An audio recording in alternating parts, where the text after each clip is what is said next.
নাক দিয়ে রক্ত বেরিয়ে আসা আমাদের নিজেদের বা বাড়ির কারুর না কারুর কোনো না কোনো সময় কিন্তু হয়ে থাকে।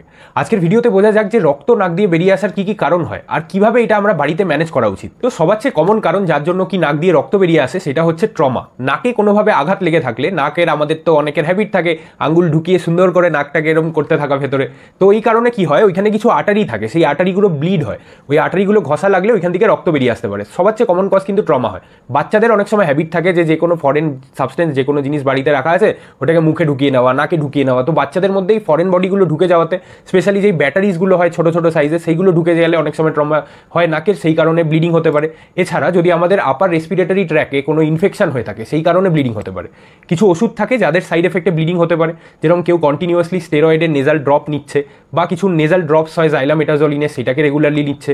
কিছু ওষুধ থাকে অ্যাসপিরিন, কিছু ব্যথার ওষুধ থাকে, সেইগুলো সাইড এফেক্টে কিন্তু নাক থেকে রক্ত বেরোতে পারে। এছাড়া যাদের হাই ব্লাড প্রেশার থাকে, ব্লাড প্রেশার বেড়ে গেলে নাক থেকে ব্লিডিং হতে পারে। নাকের ভেতরে কিছু টিউমার হয়ে থাকলে, সেটা খুব কমনলি হয় না কিন্তু নাকের মধ্যে টিউমার হয়ে থাকলেও কিন্তু নেজাল ব্লিডিং হতে পারে। কিছু প্লেটলেটের ডিসঅর্ডার, আমাদের রক্তে প্লেটলেট থাকে যার কাজ হচ্ছে রক্তটাকে জমানো।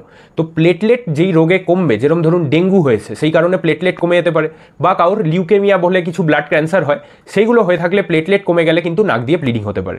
এছাড়া আরও অনেক কজ হয়, এইগুলোই মেজর যেই কজগুলো থাকে সেগুলো বললাম। এবার আসি ম্যানেজমেন্টে, যে বাড়িতে আমাদের কি কি করা উচিত। কারুর যদি নাক দিয়ে হঠাৎ করে রক্ত বেরোনো শুরু হয়ে যায়, কি করা উচিত, নাকটাকে এরমভাবে প্রেস করবে আর মুখটাকে এরকম সামনের দিকে ফরওয়ার্ড করে 10 মিনিট 15 মিনিট পেশেন্টটাকে বসাবেন আর বলবেন মুখ দিয়ে নিঃশ্বাস নিতে। এটাকে মেডিকেলের ল্যাঙ্গুয়েজে ট্রটার মেথড বলে। এইটা কিন্তু ফার্স্ট স্টেপ, যদি কারোর নাক থেকে রক্ত বেরোয় ফার্স্ট স্টেপ কিন্তু এটাই হওয়া উচিত। নাকটাকে টিপবে, সামনের দিকে ঝুঁকে বসবে, মুখ দিয়ে নিঃশ্বাস নেবে, 10 থেকে 15 মিনিট থাকবে। এছাড়া আপনি আইস প্যাক দিতে পারেন, একটা রুমালের মধ্যে বরফের কিছু টুকরো নিন, ওটাকে ভালো করে পেঁচিয়ে নাকের এই আশেপাশের পুরো এরিয়াগুলোতে দিন। সেই বরফ দিলে কি হয়, ঠান্ডা দিলে আমাদের আটারিগুলো কনস্ট্রিক্ট হয়ে যায়, আটারি যখন কনস্ট্রিক্ট হয়ে যাবে ওইখানে ব্লিডিংটা কিন্তু কমবে। ফার্মেসিতে যান, জাইলোমেটাজোলিন নেজাল ড্রপ হয়, সেটা কিনে আনুন, সেইটা 2 ড্রপ যেই নাক দিয়ে রক্ত পড়ছে তার মধ্যে দিয়ে দিন, কিন্তু আটারিগুলোকে কনস্ট্রিক্ট করায়, তো তার থেকে কিন্তু ব্লিডিং কমে।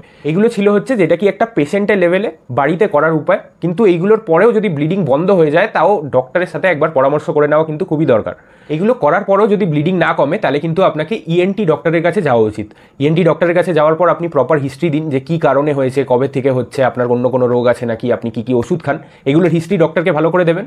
তারপর নেজাল প্যাকিং বলে একটা ওপিডিতে প্রসিডিওর করা হয়, যেখানে একটা ফোর্সেপ ইউজ করে নাকের ভেতরে গজ ঢুকিয়ে দেওয়া হয়।